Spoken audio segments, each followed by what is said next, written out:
করতে পারি।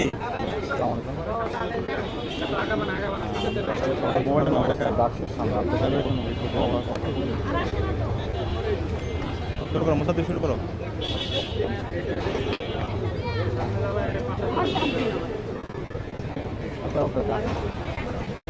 ওগুলো প্রিন্ট হইলে নিয়ে আসতে বললেন তাহলে এগুলো প্রিন্ট হলে নিয়ে আসতে বললেন সবগুলা। হ্যাঁ, দিচ্ছে সাংবাদিকদেরকে দিতে হবে। হ্যাঁ, নাম বলেন।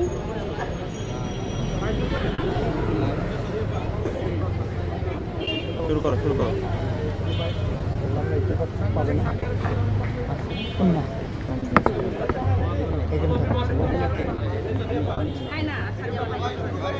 ওকে ওকে।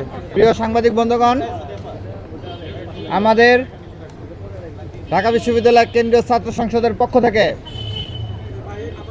জুলাই সনদের পক্ষে গণভোটে হ্যাঁর পক্ষে দেশব্যাপী গণজোয়ার সৃষ্টির লক্ষ্যে ডাকসুর যে মাসব্যাপী কর্মসূচি রয়েছে সেই কর্মসূচির আনুষ্ঠানিক ঘোষণা উপলক্ষে যে সকল সাংবাদিক বন্ধুগণ এবং ডাকসু নেতৃবৃন্দ এখানে উপস্থিত রয়েছেন, আপনাদের সবাইকে জানাই শুভেচ্ছা। আসসালামু আলাইকুম রহমতুল্লাহ।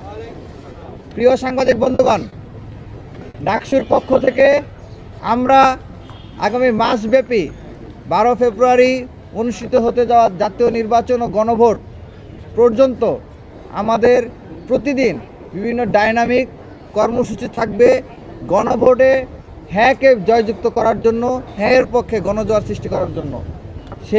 সেই পরিপ্রেক্ষিতে আমাদের এই সংবাদ সম্মেলনে এ পর্যায়ে কথা নিয়ে আসার জন্য অনুরোধ করছি ডাকসুর স্বাস্থ্য ও পরিবেশ বিষয়ক সম্পাদক এম আল মিনহাসকে। এ পর্যায়ে কথা নিয়ে আসছেন ডাকসুর স্বাস্থ্য ও পরিবেশ বিষয়ক সম্পাদক এম আল মিনহাস।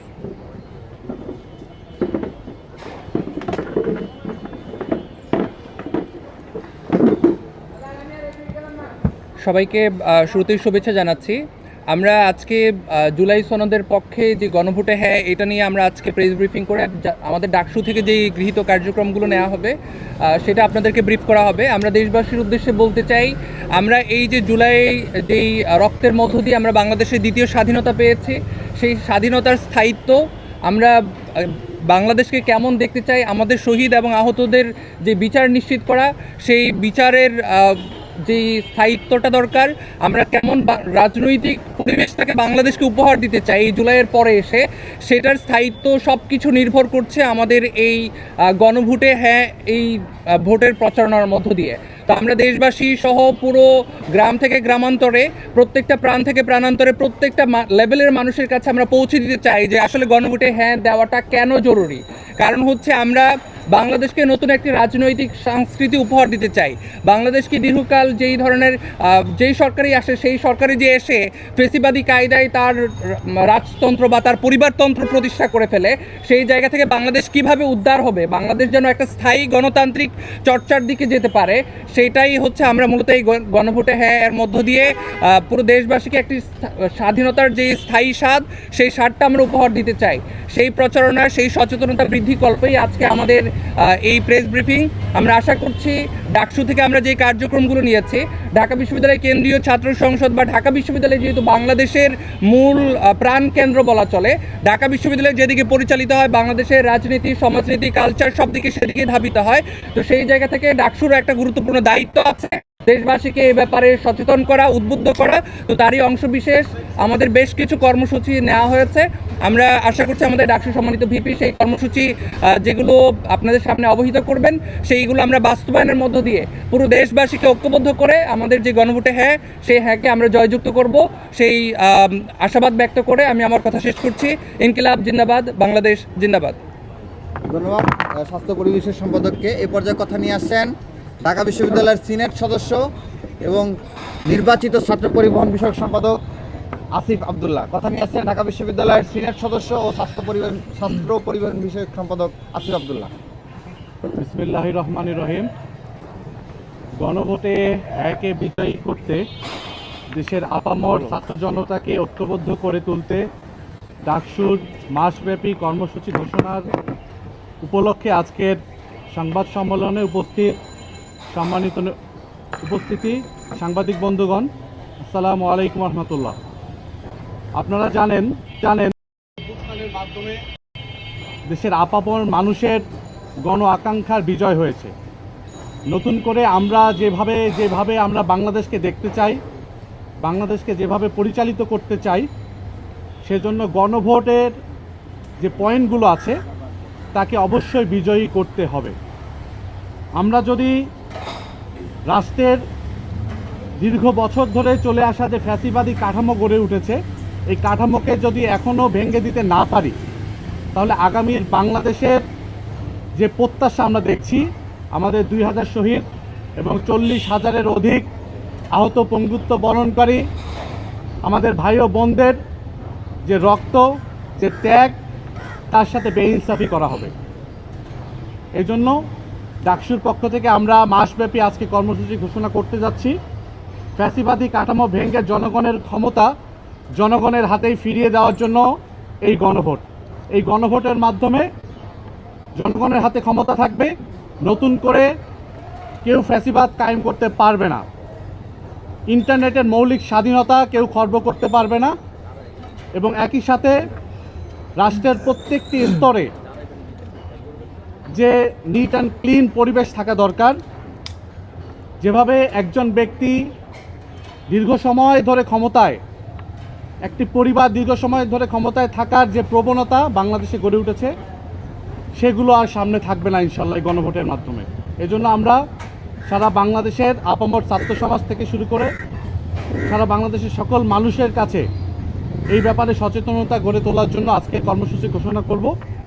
সকলকে সেই কর্মসূচি বাস্তবায়ন করার জন্য উদাত্ত আহ্বান জানিয়ে আমার কথা শেষ করছি।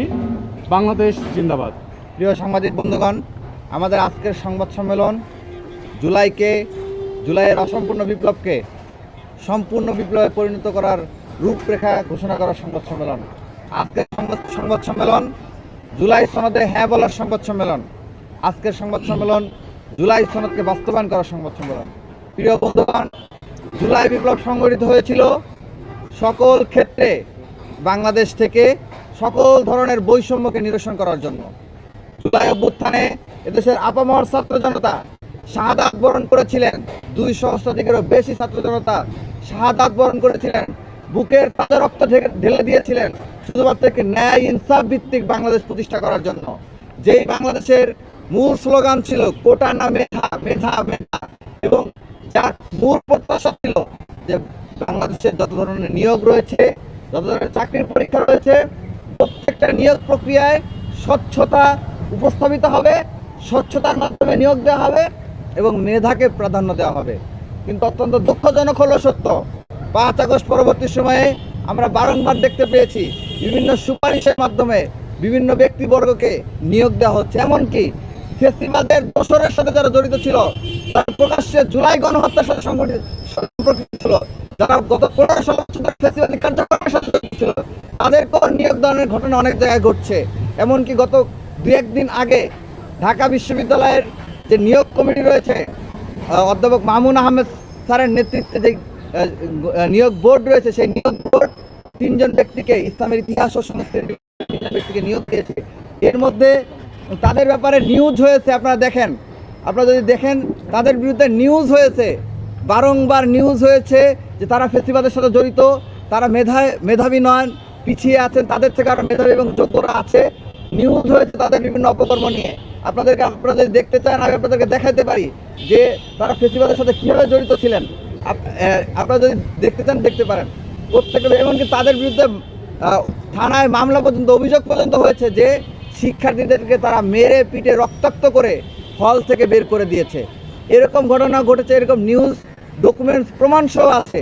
যে অভিযোগগুলো আমরা উপস্থাপন করেছিলাম, আমাদের পক্ষ থেকে বারবার করে বলা হয়েছিল যে বিশ্ববিদ্যালয়ে যাতে আর কোনো ফ্যাসিবাদের দোষরকে নিয়োগ দেওয়া না হয়, পুনর্বাসন করা না হয়।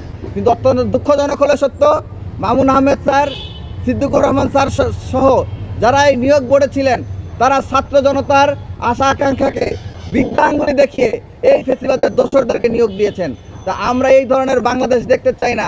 আমরা আশা রাখবো মামুন আহমেদ স্যার সহ যারা এই নিয়োগ বোর্ডের সাথে জড়িত ছিলেন, তারা প্রত্যেকে নিজের অবস্থান জাতির সামনে প্রকাশ করবেন এবং এই সকল ফ্যাসিবাদের দোসরদেরকে কেন নিয়োগ দিলেন সেই জবাবদিহিটা জাতির সামনে স্পষ্ট করবেন এবং এই ফেসিবাদের দোষরদের বিরুদ্ধে ব্যবস্থা গ্রহণ করবেন। যদি তিনি সেটি করতে ব্যর্থ হন, তাহলে জুলাই শহীদদের রক্তের প্রতি আমাদের যে ঋণ রয়েছে, সেই ঋণ শোধ করার তাগিদে হলো ঢাকা বিশ্ববিদ্যালয়কে ফেসিবাদের দোষর মুক্ত করার তাগিদে মামুন আহমেদ স্যার সহ যারা যারা এটার সাথে জড়িত আছেন তাদের বিরুদ্ধে আমাদের কঠোর আন্দোলন গড়ে তুলতে বাধ্য হতে হবে। প্রিয় বন্ধুগণ, আমরা মনে করি যদি জুলাই সনদ বাস্তবায়ন হয়, তাহলে কোনো প্রকার চাকরিতে কোনো ধরনের নিয়োগে আর কোনো বৈষম্যের সুযোগ থাকবে না এবং নিয়োগ প্রক্রিয়া স্বচ্ছতার মাধ্যমে, ন্যায় ইনসাফের মাধ্যমে, মেধার ভিত্তিতে নিয়োগ দেওয়া সম্ভব হবে। প্রিয় ভাইরা, আপনারা দেখতে পাচ্ছেন আমাদের মাঝে ইতিমধ্যে এসে উপস্থিত হয়েছেন ডাকসুর এজিএস মহিউদ্দিন খান। এ পর্যায়ে আমি কথা বলার জন্য অনুরোধ করছি ডাকসুর